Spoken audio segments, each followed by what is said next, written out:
dipersembahkan oleh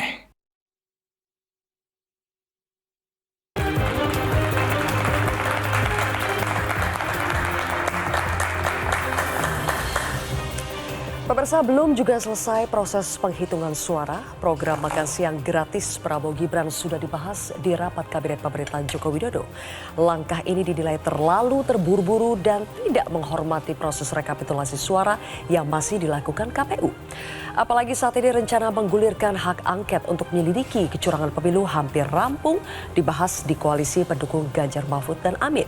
Presiden Jokowi dinilai akan terus bermanuver dan cawe-cawe di pemerintahan baru nanti. Ketua Umum Partai Golkar memastikan bakal ada peran bagi Presiden Jokowi di pemerintahan Prabowo Gibran jika benar-benar terpilih sebagai Presiden dan Wakil Presiden. Benarkah hak angket akan terrealisasi? Akankah pemerintahan baru nanti terus dibayang-bayangi Jokowi? Inilah kontroversi selengkapnya dari hak angket sampai makan siang gratis. Bersama saya, Zilvia Iskandar. Salah satu proyek strategis kita intinya adalah memberi makan bergizi untuk seluruh anak-anak Indonesia.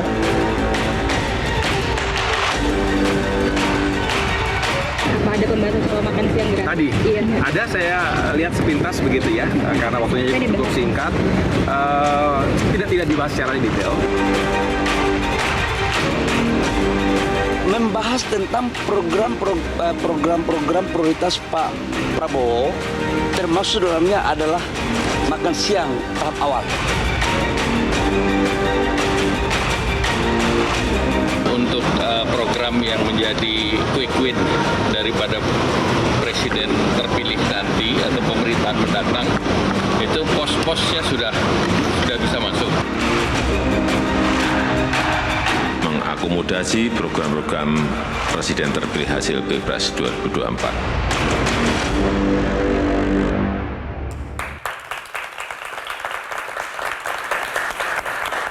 Baik, pemirsa, untuk membahasnya sudah hadir sejumlah narasumber di studio Metro TV. Di sebelah kanan saya ada politikus PDI Perjuangan Muhammad Guntur Romli. Kemudian juga ada Ketua DPP Partai Nasdem Taufik Basari. Selanjutnya juru bicara PKS Pipin Sopian. Kemudian di sebelah kiri saya ada Wakil Ketua Umum Partai Gerindra Habibur Rahman. Kita masih menunggu kedatangan dari Wakil Ketua Umum Partai Golkar Erwin Aksa yang mudah-mudahan akan segera bergabung. Dan sudah ada pengamat politik Prof. Ikrar Nusa Bakti. Prof. Ikrar. Baik, selamat malam semuanya. Terima kasih sudah hadir dan tidak lupa ada adik-adik mahasiswa kita di sini dari UIN Syarif Hidayatullah Jakarta. Terima kasih sudah hadir. Baik, kalau begitu, saya akan mulai dulu dari Mas Tobas. Mas Tobas, kita tahu bahwa penghitungan suara sampai kini belum selesai, tapi kita dengar bahwa program makan siang gratis yang adalah program dari Prabowo Gibran itu sudah dibahas di rapat kabinet untuk dimasukkan ke dalam RAPBN 2025. Pantas tidak? Ya inilah yang menunjukkan bahwa memang ada keterlibatan dari pemerintah sekarang ya terkait dengan pemilu ini yang semestinya kan pemerintah mampu untuk bisa menempatkan dirinya secara tepat ya adil kepada seluruh pihak ya. Nah ini kan tentunya harus dibahas terlebih dahulu dengan DPR ya karena ini kan terkait dengan keuangan negara yang harus dipertanggungjawabkan kepada rakyat. Nah, oleh karena itulah maka ya sebaiknya ya tidak kita paksakan harus dibahas atau dimasukkan dalam APBN sekarang ya karena itu kan akan menjadi pertanggungjawaban pemerintahan berikutnya apabila ada program-program yang diajukan oleh masing-masing pasangan calon. Itu pun juga kita masih menunggu hasil akhir dari KPU tentunya. Nah ini hasil akhirnya saja belum muncul ya, tapi sudah ada satu posisi dari pemerintah pada saat ini ya untuk menunjukkan keberpihakannya, untuk menunjukkan posisi yang seolah-olah tidak menunggu hasil KPU nantinya. Nah ini menurut saya harus kita evaluasi lah ya, jangan sampai kemudian jadi langkah ini tidak tepat ya, seharusnya menunggu dulu proses penghitungan suaranya selesai? Ya tidak tepat dan tidak pada tempatnya dan tidak pantas menurut saya. Tidak tepat, tidak pada tempatnya, tidak pantas Bang Habib. Kalau makan siang Prabowo sudah dibahas di RAPBN untuk RAPBN 2025. Pertama saya perlu disclaimer ya bahwa saya tidak dalam kapasitas untuk menjelaskan rapat di kabinet tersebut. Apakah benar demikian apakah ada konteks yang lain, ya? Karena dari tadi yang disajikan itu adalah pernyataan spontan lisan yang disampaikan oleh beberapa orang. Saya juga melihat ya nggak persis sama satu sama lain. Tapi taruhlah benar, ya, taruhlah, ya, walaupun saya tidak tahu, ya. Kalau toh benar, menurut saya nggak ada yang salah. Salahnya di mana? Misalnya, karena memang ini kan belum bicara soal detail. Di kabinet itu kan tentu kita bicara forecast ke depan seperti apa. Ya. Jadi untuk merumuskan program makan siang gratis untuk anak dan santri ini kan tentu memerlukan keterlibatan DPR. Nah itu dia. Nah ketika pembicaraannya sudah official, nah itu kan memerlukan pembicaraan dengan DPR. Dan ini kan belum se-official itu. Jadi banyak hal yang sebetulnya keberlanjutan. Makanya kan kita bilang keberlanjutan. Siapapun pemerintahannya mungkin dari sekarang juga bisa ada program-program yang bisa dilanjutkan oleh pemerintahan berikutnya. Tapi kan kalau makan siang program baru, Bang Habib. Ya apapun. Mau baru nggak baru kan, tapi kan secara umum itu adalah soal bagaimana memenuhi kebutuhan gizi anak-anak. Itu kan secara umum juga bisa begitu. Iya, tapi maksudnya tidak ada keterkaitan dengan keberlanjutan. Nggak bisa begitu, nggak bisa begitu.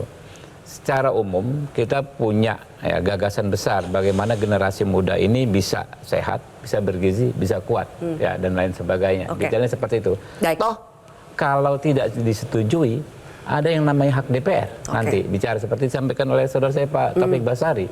Gampang sekali karena nggak bisa semua bicara program tanpa bicara anggaran. Nah, jadi tidak perlu menunggu penghitungan santai-santai aja itu, Mas Habib. Itu hal lain. Itu hal lain. Kayak saya bilang, ya kan, pemerintahan ini kan akan terus berlanjut. Ada atau tidak ada pemilu, ya kan ya. Jadi program-program yang sudah ada, gagasan-gagasan yang sudah ada sekarang, ya kan ya, tetap nggak ada masalah disampaikan. Baik. Silvi sedikit ya. Jadi ya kalau dari apa yang disampaikan oleh Habib ini kan justru menunjukkan bahwa ya semestinya sabar-sabar dulu lah, gitu ya. Jangan kesusu gitu ya, ojo kesusu kan. Ya sudah tunggu saja ya, tunggu nanti periode ini selesai, barulah kita bicarakan apa yang menjadi program-program yang disampaikan oleh masing-masing pasangan calon yang mungkin nanti bisa diakomodir oleh yang menang. Itu pun juga menunggu hasil KPU sekali lagi. Nah jadi ya kita berharap ya penguasa ini bisa menahan dirinya.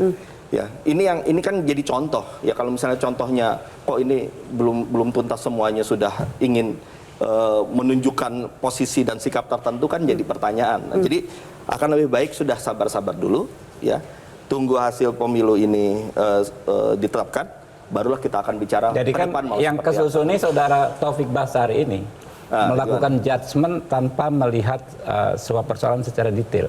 Ya, seperti ya apa kan kita? Seperti Anda bilang ini mengkonfirmasi keberpihakan, padahal Anda nggak pernah selesaikan soal tuduhan keberpihakan itu secara hukum. Pernah nggak Anda melaporkan ke Bawaslu? Nggak, ini kan bukan nanti dulu. Ini kan soal makan siang ya? Bukan soal makan siang. Premis yang Anda sampaikan tadi soal ini mengkonfirmasi keberpihakan itu kan ngawur. Karena apa? Anda nggak pernah melakukan langkah hukum soal dugaan keterlibatan presiden, pemerintah terhadap paslon tertentu. Nggak pernah Anda lakukan. Saya cek di Bawaslu, Anda nggak pernah laporkan, gitu loh. Jadi Anda melakukan tuduhan tanpa melakukan aktivitas hukumnya. Ini yang menurut saya Anda justru yang kesusu, gitu loh. Gimana itu Mas Tobas? Ya nggak apa-apa, silakan dinilai seperti itu. Iya, makanya juga rakyat silakan menilai pernyataan Anda. Ya gitu oke, nggak apa-apa, silakan dinilai seperti itu. Tapi kan kita tentunya bisa melihat ya apa yang terjadi. Oh iya, semua orang bisa melihat, rakyat bisa melihat. Iya betul. Anda sampaikan apa tuduhan-tuduhan tanpa bukti, bahkan tanpa berniat membuktikan. Ya maka dari itu ya nanti kita lihat saja ini prosesnya seperti apa. Makanya sama. Ya. Biar ini juga jadi catatan sejarah kita. Oh iya, rakyat mencatat kelakuan Anda, menuduh tanpa berupaya membuktikan. Rakyat juga bisa melihat memang ada perbedaan. Memang ada perbedaan di sini. Oke, kita coba panggilkan dulu narasumber kita yang sudah hadir dari Golkar, Bang Erwin Aksa, silakan. Oke, kita berikan tepuk tangan. Karena Pak Erlangga yang ngomong ini. Baik, silakan Bang Erwin, silakan. Oke, baik. Tadi Bang Habib sempat menyebutkan ya, kita tidak bisa menangkap konteksnya secara jelas karena dari penjelasan beberapa menteri saja ada perbedaan. Termasuk ada perbedaan antara keterangan Presiden Jokowi dengan Pak Menko Erlangga. Coba kita simak bersama pernyataannya. Kemarin membahas program makan siang yang program Pak Prabowo. Banyak yang mempertanyakan Ada hanya dalam sidang Kabinet Paripurna saya sampaikan bahwa program Presiden terpilih harus sudah dimasukkan dalam rencana anggaran 2025 supaya Presiden terpilih menjadi lebih cepat dan lebih mudah dalam nanti penganggaran. Agenda pagi ini kami melihat simulasi untuk makan dengan biaya 15.000. Dan tadi sudah bisa dilihat di kelas-kelas. Dan ini salah satu sekolah yang volunteer untuk menyiapkan makanan untuk anak-anak. Kata Presiden belum spesifik bahas program makan siang, baru sebatas menitipkan bahwa nanti program Presiden terpilih itu dimasukkan atau dibahas untuk era APBN 2025. Tapi hari ini yang terjadi pemirsa bahwa Menko Perekonomian Erlangga itu sudah melakukan simulasi makan siang 15.000 itu seperti apa sih? Bang Erwin, apa penjelasannya kok beda ini antara Presiden dengan Ketua Umum Anda? Nggak ada yang beda saya kira ya. Pak Erlangga tadi meninjau sekolah yang melakukan kegiatan makan siang itu volunteer. Tadi kan disebutkan volunteer, bahwa itu anggarannya dari Pemda Tangerang. Dan itu sekolahnya di Tangerang, jadi bukan APBN yang dipakai untuk kegiatan daripada makan siang yang ada di Tangerang tadi itu.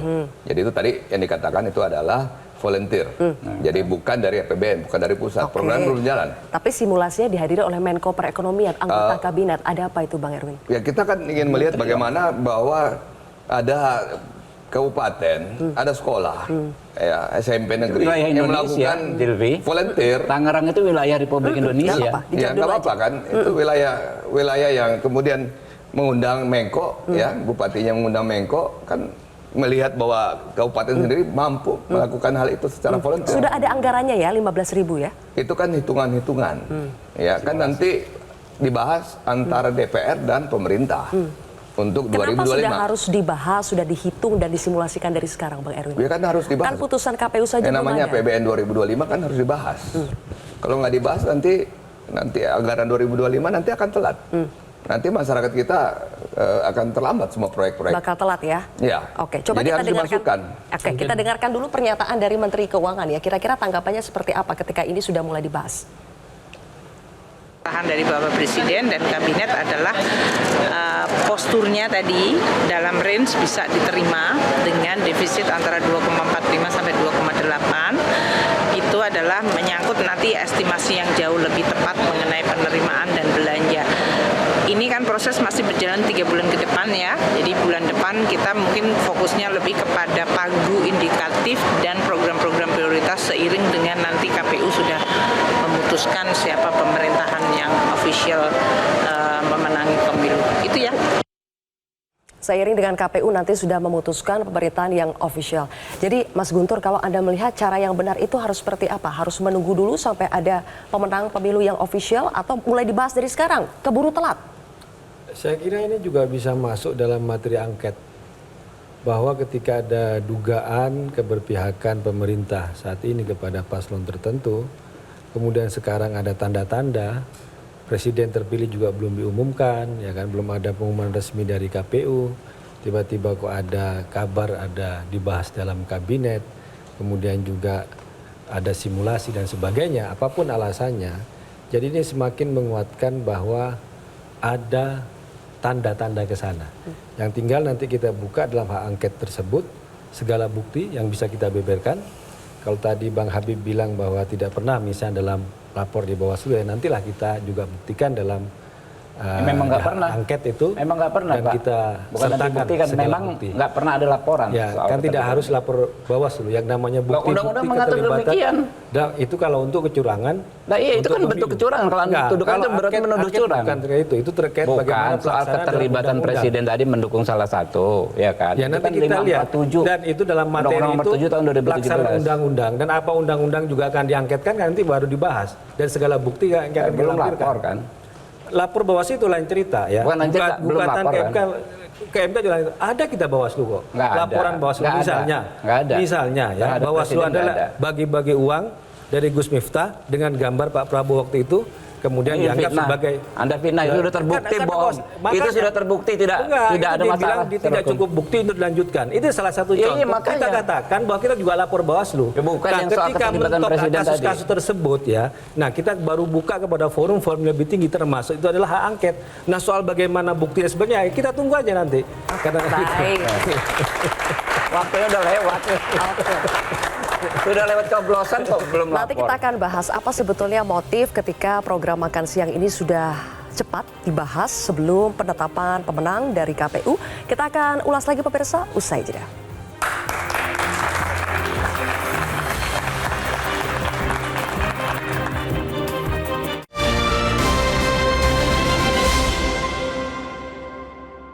Dipersembahkan oleh Jelajahi cara baru mendapatkan informasi. Download Metro TV Extend sekarang.